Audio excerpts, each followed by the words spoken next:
The snap of a wire cutting clean through silence is a sound you never forget once you've spent a lifetime tending to fences. It's a sharp, metallic sting that vibrates in the air, and that morning, standing on my porch with a lukewarm mug of coffee, that sound hit me like a physical punch to the gut. I've lived on this patch of Wyoming dirt, 400 acres of wind-swept golden grass and stubborn timber, since I was old enough to hold a branding iron, and in all those years, the only things that ever broke my fences were stray bulls or the occasional fallen cottonwood tree. But this was different, this was deliberate, and when I pulled up the live feed from the trail cam I'd tucked into a juniper bush near the north boundary, my blood didn't just boil, it turned to ice.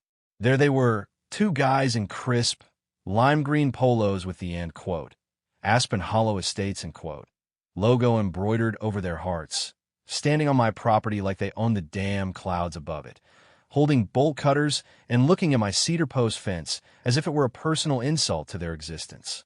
I didn't need oppos. To even put on my good boots, I just shoved my feet in my work pair, grabbed my keys, and headed out there, my heart hammering a rhythm against my ribs that felt like a war drum. You have to understand, my family has held the Broken Willow Ranch since 1924. We've survived droughts that turned the soil to powder and winters that froze the breath in your lungs. And we did it all by minding our own business and expecting others to do the same. But then came the developers, the suits from Denver with their blueprints and their, end quote, vision, end quote, for a master plan community. And suddenly, my quiet slice of heaven was being choked out by rows of identical gray houses with manicured lawns that looked like plastic. The man leading the charge was a guy named Preston Vance, a man who wore his wealth like armor and spoke in a voice so smooth it felt like he was trying to sell you your own shoes. Preston was the president of the Aspen Hollow HOA, and from the moment he broke ground on that development, he looked at my ranch, with its rusted equipment, its roaming cattle, and its honest, weathered fences, and he saw a blemish on his perfect canvas. The first letter he sent was, in quote, polite, in quote, if you consider a veiled threat wrapped in legal jargon polite, claiming that my perimeter fence didn't end oppos. Team meet the, end quote, aesthetic harmony, end quote, of a neighborhood. And I just laughed it off, thinking surely a man with that much education knew where his property line ended and mine began. But the letters kept coming, turning from suggestions to demands, calling my ranch a, end quote, visual nuisance, end quote, and an, end quote, impediment to property values, end quote. And that's when I realized Preston wasn't oppos. T, just a neighbor, he was a predator who thought he could use his HOA bylaws to bully a man whose land wasn't oppos. T, even part of his jurisdiction. So when I saw those two guys at the fence line, I knew the talking was over, but as I reached the edge of the clearing, I saw something that made me stop dead in my tracks. One of them wasn't oppos. T, just cutting the wire anymore. He was dragging a heavy-duty surveyor's stake in my pasture, and he had this look on his face, this smug, untouchable confidence that told me they weren't into oppos. T, just fixing a, end quote, visual, end quote. Problem, they were preparing to move the boundary. I stepped out from behind the trees, the dry grass crunching under my boots, and I didn't end oppos. T say a word at first, I just watched them. The one with the cutters, a younger guy with a gym rat build named Tyler, looked up and went pale, but the older one, a guy I recognized as the HOA's, end quote, compliance officer, end quote, decided like I was an annoying fly, end quote, Mr. Sterling, end quote. He said, not even bother to step back on his side of the line, end quote. We're just rectifying an easement issue. Your fence is encroaching on the community's sight line, and per the board directive, we're clearing the obstruction, end quote. I looked at the wire my father and I had strung 30 years ago, laying limp on the ground like a dead snake, and I felt this calm, cold clarity settle over me. End quote. You're trespassing, end quote. I said, my voice low and steady, end quote. And you're destroying private property on a ranch that ISN and oppos. T, and never will be, under your authority, end quote. The compliance officer just chuckled, a dry, hollow sound, and told me that, end quote, progress waits for no one, end quote, before turning back to his work. That night, I didn't in oppos. T sleep. I sat in my dark kitchen and stared at the flickering lights of Aspen Hollow, watching the glow of their street lamps drown out the stars I used to love. They thought I was just an old man who didn't in oppos. T know how to fight, They thought because they had a board of directors and a fancy law firm that they could just erase my history. Well, they didn't in Oppos. Know about the fence line network a group of us old-timers who have seen these developers come and go, and they certainly didn't in Oppos. Know that my neighbor down the road, Silas, used to be a master electrician before he retired to raise goats. I called Silas at 4 in the morning, and by sunrise, we were hauling crates out of my barn that hadn't into Oppos. Seen the light of day in years. If Preston Vance wanted to talk about, safety, and compliance, I was going to give him something to comply with because out here, a fence ISN into Oppos. Just a suggestion, it's a lifesaver for the cattle and a boundary for the soul. We spent the next 3 days working in the shadows. I replaced the cut sections with high-tensile steel core, but this time I didn't into Oppos. Just string it, I insulated it. We installed a solar-powered industrial energizer, the kind meant for containing agitated bulls in a 5,000-acre paddock, and I grounded it so deep into the damp earth near the creek that the circuit was flawless. I didn't in Oppos. Hide it, though. I'm not a criminal. I followed the law to the letter, placing bright yellow, reflective signs every 10 feet that read, warning, high-voltage electric fence, agricultural use only, I even registered the system with the county, making sure every permit was stamped and filed before I flipped the switch. The hum it made was barely audible, just a faint, rhythmic tick, tick, tick, like a heartbeat, and I sat back on my porch and waited. I didn't in Oppos. Have to wait long, because Tuesday was, inspections day, at Aspen Hollow. I saw the HOA's white SUV pull up to the cul-de-sac that abutted my north line, and out stepped Preston Vance himself, flanked by his 2 henchmen from before. He looked like he was going to a garden party, wearing a light blue sweater draped over his shoulders, and he was pointing at my new signs and laughing, probably thinking I was bluffing.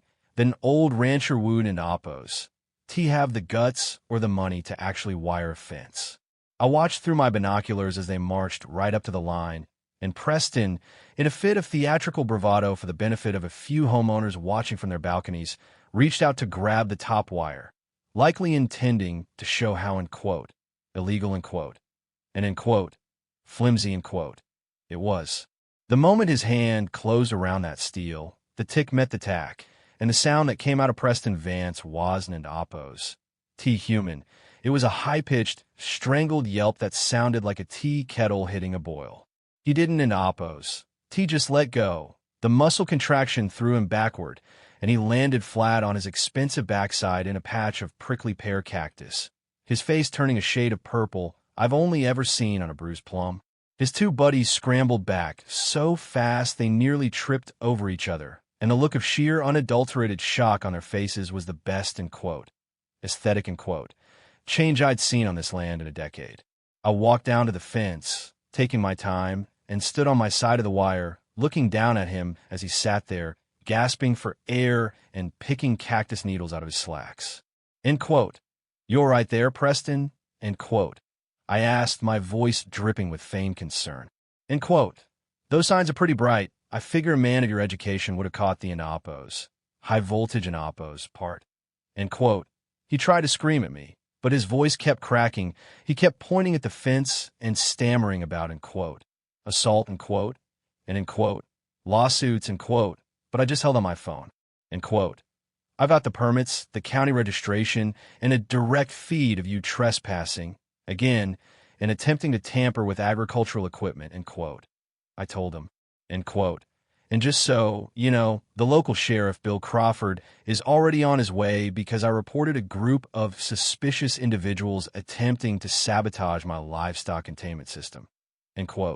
The fallout was like a mountain landslide. It started slow and then buried everything in its path. Preston tried to sue, of course. He hired a big city lawyer who talked about, attractive nuisances, reckless endangerment, But my lawyer, a young woman who grew up on a dairy farm and knew more about land use laws than Preston knew about hair gel, tore them to pieces in the preliminary hearing. She produced the video of them cutting my fence the week before. She produced the letters where they admitted they had no jurisdiction over my land. And she produced the expert testimony showing that the fence was perfectly legal for cattle ranching. The judge, a man who had been on the bench since the Reagan administration and didn't in oppose, to have much patience for, end quote, aesthetic harmony, end quote, looked at Preston and told him that if he touched my fence again, he'd be viewing the world through the bars of a county jail cell. But the real kicker, the part that still makes me chuckle when I'm out checking the herd, was what happened to the HOA itself. It turns out, when you're a bully, you make a lot of enemies you don into oppos, to know about. And once the local news ran a segment called, end quote, The Cowboy versus the Cul-de-sac, end quote, featuring the video of Preston flying into the cactus, the homeowners in Aspen Hollow started talking. They realized their, end quote, compliance fees, end quote, were being spent on a private vendetta against a neighbor, and they found out Preston had been planning to use the, end quote, easement, end quote. He was trying to steal from me to build a private clubhouse for his inner circle. They held an emergency meeting, and for the first time in the history of that development, the residents actually agreed on something. They voted Preston Vance off the board and disbanded the compliance committee entirely. The new board president, a nice enough lady who actually likes the smell of hay, sent me a formal apology and a check for 3 times the cost of the damages to my original fence, mostly to keep me from filing a civil suit for harassment. I used that money to build a massive, state-of-the-art barn, and right on the side of it, facing the Aspen Hollow main entrance, I painted a mural of a sprawling willow tree with the words, end quote, established 1924, not for sale, end quote, in letters so big you can see them from the highway. Now, every morning when I drink my coffee, I see people from the development walking their dogs past the fence, and they don an oppos. To look at my land like it's a nuisance anymore. They look at it with a kind of respect, like they're glad something real still exists in their world of stucco and sod. Preston moved away a few months later. Apparently he couldn't and oppos. T-Handle being the guy everyone laughed at in the grocery store. But sometimes I wonder if he's out there right now, trying to tell some other farmer how to live his life. It's funny how a little bit of electricity can clear up a man's vision. ISN and oppos. It makes you realize that some boundaries aren't and oppos. Just about wood and wire. They're about where one person's ego ends and another person's soul begins. But honestly, looking back at it all, I have to ask myself, did I go too far? Some folks in town say I was too harsh, that a simple lawsuit would have sufficed without the, end quote, theatrics, end quote, of the electric fence, and others say I should have just sold out and moved to the mountains. But if we don an oppos, stand our ground. If we don an oppos, protect the dirt that our grandfathers bled for, then what exactly are we leaving for the next generation? Is and quote, harmonious aesthetic, end quote, worth more than a man's right to be left alone? I'd love to hear what you think. Was I the hero of this story, or just a stubborn old man who liked watching his neighbors jump? Drop a comment below, and let's talk about it, because out here, the fence is still humming, and I don an oppos.